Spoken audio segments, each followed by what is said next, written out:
Halo semua, pada kesempatan kali ini kita akan membicarakan mengenai entity dan eksistensinya. Ada dua pertanyaan yang akan kita coba jawab melalui sesi kali ini. Yang pertama adalah apa sih entity itu?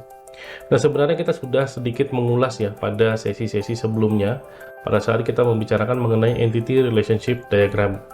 Nah, kita akan lebih lanjut membicarakan mengenai entity pada section kali ini. Pertanyaan kedua adalah apakah mungkin sebuah entity untuk hidup atau eksis tanpa keberadaan entitas lainnya. Nah, kita akan ulas juga di sesi kali ini. Kita akan awali sesi ini dengan sebuah definisi mengenai entity. Nah, entity itu apa sih sebenarnya? Nah, pada dasarnya, entity adalah sebuah objek atau sesuatu atau sebuah benda yang ada di dunia nyata. Nah, benda ini bisa yang sifatnya konseptual dan yang bisa bersifat fisikal. Misalnya sebagai contoh, kalau handphone misalnya, handphone itu kan bentuknya fisikal ya, jadi secara fisik handphone itu ada. Itu adalah sebuah entity. Nah, contoh yang bentuknya konseptual apa ya? Misalnya relationship between couple. Jadi sepasang kekasih itu kan punya relationship. Nah, relationshipnya itu sesuatu yang sifatnya konseptual, bentuk fisiknya itu nggak ada, tapi bisa dirasa. Nah, itu yang dimaksud dengan entity. Jadi entity bisa yang konseptual, yang kita nggak lihat abstrak gitu ya, dan yang bersifat physical, jadi bisa keduanya. Kita coba simak kembali case study berkaitan dengan perpustakaan di kampus. Nah, perpustakaan di kampus itu terdiri dari banyak hal ya dalamnya. Ada buku, ada magazine, ada mungkin koran, novel, macam-macam.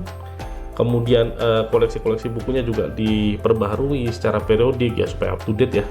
Kemudian nanti di sana juga ada model peminjaman buku, baik peminjaman yang temporer yang sifatnya hanya bisa dilakukan di dalam perpustakaan atau yang bisa dibawa pulang. Nah, kalau yang bisa dibawa pulang bukunya ya biasanya itu hanya boleh dilakukan oleh member atau yang punya kartu anggota, kira-kira begitu ya. Nah, jika diperhatikan sebenarnya pada kasus perpustakaan ini cukup komplit ya, cukup unik ya, unik, komplit, dan kita bisa melihat banyak hal di sini. Kita mulai melihat dari entity-nya. Ada entity apa saja sih di sini? Nah, di sini ada buku tentu saja ya, ada artikelnya, ada majalah dan lain sebagainya. Itu termasuk benda-benda atau entitas yang sifatnya fisikal, atau secara fisik kita bisa sentuh, kita bisa touch. Tapi ada nggak kira-kira entitas yang bentuknya konseptual? Ya ada ya. Misalnya keanggotaan perpustakaan atau membership, itu termasuk yang sifatnya konseptual. Apa ada dari kita yang pernah melihat bentuk dari keanggotaan perpustakaan? Nggak ada. Meskipun kadang-kadang kita dikasih ini ya, kartu member ya. Nah, kartu member itu bukan membershipnya, tapi kartu member itu hanya sebagai penanda bahwa kita adalah bagian dari perpustakaan, kita adalah anggota dari perpustakaan. Jadi di situ ada yang sifatnya physical dan ada yang sifatnya konseptual ya, cukup komplit. Hal yang perlu diingat berkaitan dengan entity adalah sebuah entity bisa saja memiliki relationship dengan satu atau lebih entitas lainnya, termasuk dengan dirinya sendiri atau sifatnya rekursif. Berkaitan dengan relationship, kita akan melihat sebuah case study yang lebih spesifik lagi, masih dengan perpustakaan.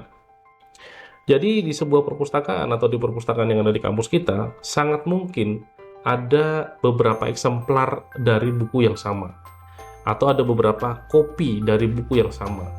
Jadi dengan kata lain, sebuah buku bisa saja dicetak beberapa kali menjadi eksemplar-eksemplar buku atau book copy. Kemudian pada perpustakaan kita punya beberapa book copy tersebut. Atau dengan kata lain, perpustakaan kita punya beberapa book copies dari sebuah buku, atau punya beberapa eksemplar dari sebuah buku. Nah, kalau diperhatikan di sini, hubungannya antara buku dengan book copy atau buku dengan eksemplar adalah one to many. Kenapa? Karena satu buah buku bisa dicetak beberapa kali, bisa dicetak banyak kali, bisa dicetak sekali, bisa dicetak banyak kali, kurang lebih begitu ya. Jadi di sana sebuah buku mungkin memiliki multiple copies atau memiliki banyak eksemplar buku. Yang kemudian eksemplar buku inilah yang ada di dalam perpustakaan kita atau yang menjadi koleksi dari perpustakaan kita. Nah, kalau digambar, kira-kira bentuknya akan seperti ini, ya. Relationship antara buku dan book copy bentuknya kurang lebih akan seperti ini. Jadi ada book sebelah kiri, lalu ada book copy sebelah kanan, dengan kardinalitas one to many. Artinya, satu buku bisa paling banyak many book copy, atau satu buku bisa banyak eksemplar bukunya. Sementara banyak eksemplar buku bisa saja datang dari satu buku yang sama, atau banyak book copy bisa saja datang dari satu buku yang sama. Kira-kira bentuk ER diagramnya akan seperti ini. Berikutnya kita akan berbicara mengenai eksistensi dari sebuah entity. Apakah mungkin sebuah entity itu hidup tanpa entitas yang lain, atau benar-benar independen dari entitas yang lain? Jawabannya yes, mungkin. Mungkin saja sebuah entitas itu benar-benar independen dari yang lain, atau eksistensi dari sebuah entitas benar-benar independen dari entitas yang lain. Namun sebaliknya juga bisa terjadi. Jadi sebuah entitas eksistensinya bergantung pada entitas lainnya. Nah, untuk entitas yang tidak bergantung pada entitas lainnya untuk eksis, itu disebut dengan strong entity. Sebaliknya, entitas yang eksistensinya bergantung pada entitas lain, itu disebut dengan weak entity. Nah, kita lihat kembali case yang tadi kita sudah sempat diskusikan berkaitan dengan relationship between book dan book copy, atau buku dengan eksemplarnya. Nah, di sini ada pertanyaan yang simpel sekali, ya. Apakah mungkin sebuah buku tanpa ada book copy, atau apakah mungkin sebuah buku tidak pernah dicetak? Jawabannya ya mungkin saja. Ya, sebuah buku adalah bentuk konseptual, sementara cetakannya atau eksemplarnya itu adalah bentuk fisiknya. Jadi book adalah bentuk konseptual, sementara book copy adalah bentuk fisikal dari si buku yang tadi bersifat konseptual.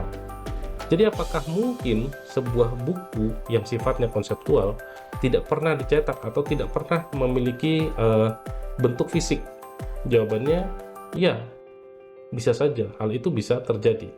Nah, dengan demikian maka si buku itu tidak tergantung pada book copy-nya, atau kehadiran atau eksistensi sebuah buku itu tidak tergantung pada eksemplarnya. Nah, sekarang kita akan balik pertanyaannya, ya. Apakah mungkin sebuah book copy atau sebuah eksemplar itu eksis tanpa adanya buku yang tadi sifatnya konseptual? Jawabannya tidak mungkin. Kenapa? Karena sebuah book copy atau sebuah eksemplar itu kan hanya bentuk cetakan dari bentuk konseptualnya, yaitu book. Artinya, eksistensi dari sebuah eksemplar itu tergantung dari eksistensi sebuah buku atau sebuah book.